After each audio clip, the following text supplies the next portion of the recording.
tahun ini siswa kita yang ikut UN itu tunagrahita. Jadi tunagrahita itu langsung soalnya dibuat sama dalam kelasnya masing-masing. Jadi kita tidak ada UNBK, kita UN.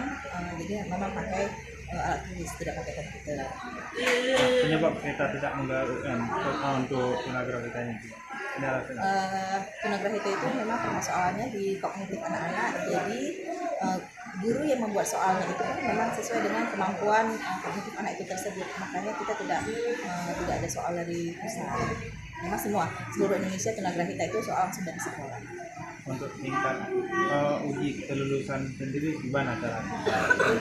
Kalau untuk uji kelulusan anak-anak ya memang yang pasti dari kemampuan anak dan bukan guru juga.